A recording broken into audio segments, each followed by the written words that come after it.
Assalamualaikum warahmatullahi wabarakatuh. Apa kabar anak-anak ustazah semuanya? Semoga anak-anak ustazah selalu dalam keadaan sehat dan selalu dilindungi Allah Subhanahu wa taala. Baiklah, kita lanjutkan lagi pembelajaran kita, pembelajaran 4. Subtema ciri-ciri makhluk hidup.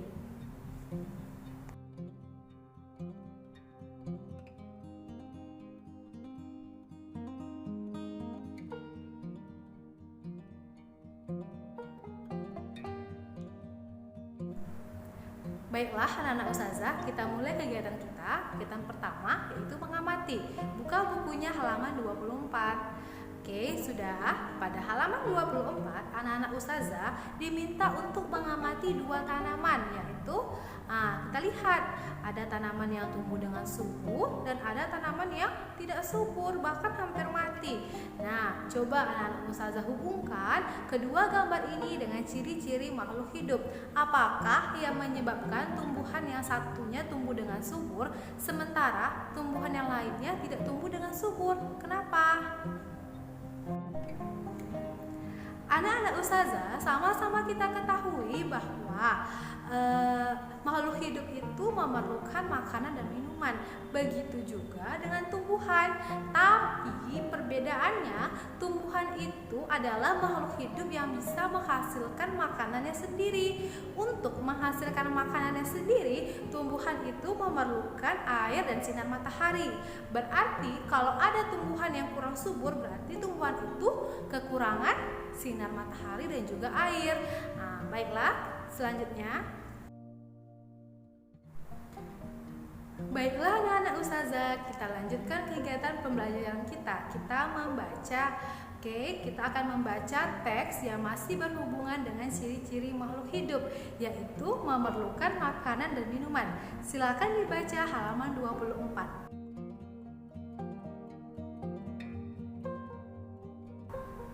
Sudah selesai? Ustazah Umu akan menjelaskan.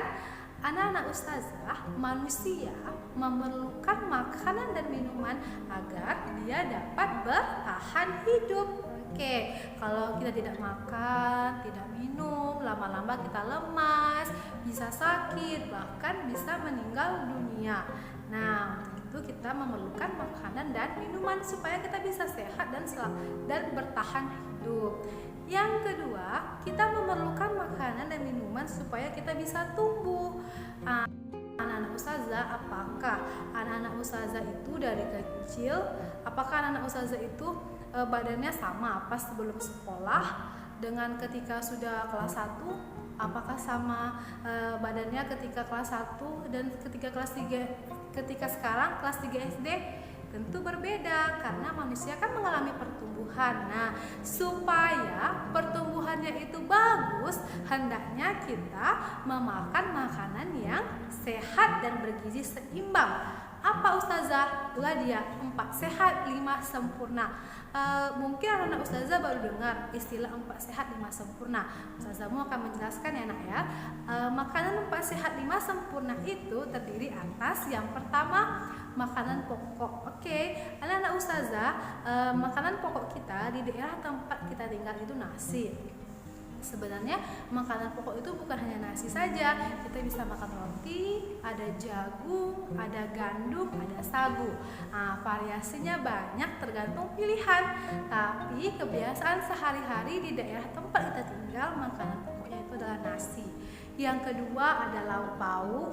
Lauk pauk itu apa? Terdiri dari ada ikan, ada ayam, tempe, tahu, telur, itu namanya lauk pauk. Selanjutnya ada sayur-sayuran, buah-buahan dan juga susu. Nah, itu dia makanan 4 sehat 5 sempurna. Baiklah anak ustazah, buka bukunya halaman 25. Nah, di sini ada beberapa pertanyaan.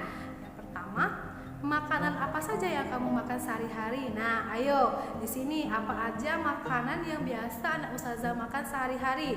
Mungkin di sini ada yang nggak suka makan ikan, ada yang nggak mau minum susu, ada yang nggak mau makan sayur. Nah, tuliskan biasanya makan apa aja anak-anak ustazah sehari-hari ya nak ya. Selanjutnya, coba perhatikan tubuhmu. apakah ukuran bajumu masih sama dengan 2 tahun lalu? Apakah ukuran sepatumu juga masih sama? Apa kesimpulanmu? Ceritakan di depan kelas dengan percaya diri.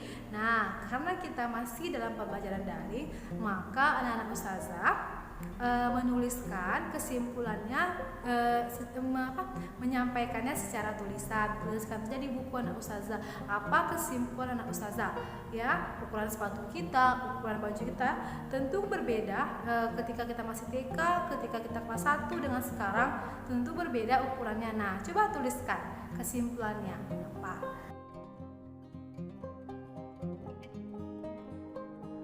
Demikianlah pembelajaran 4 dari Ustazah Umu. Ustazah harap kedepannya anak Ustazah senantiasa menjadi anak yang selalu bersyukur kepada Allah Subhanahu wa Ta'ala, menjadi anak yang senantiasa menjaga kebersihan tubuh, menjaga kesehatan, karena menjaga kesehatan, menjaga kebersihan tubuh itu sebagai wujud rasa syukur kita kepada Allah Subhanahu wa Ta'ala, dan juga merupakan salah satu sifat pengamalan sila Pancasila sila pertama. Nah, untuk tugas anak-anak ustazah, kerjakan halaman 27 nomor 1 sampai 3 ya, dikumpul via WA. Assalamualaikum warahmatullahi wabarakatuh.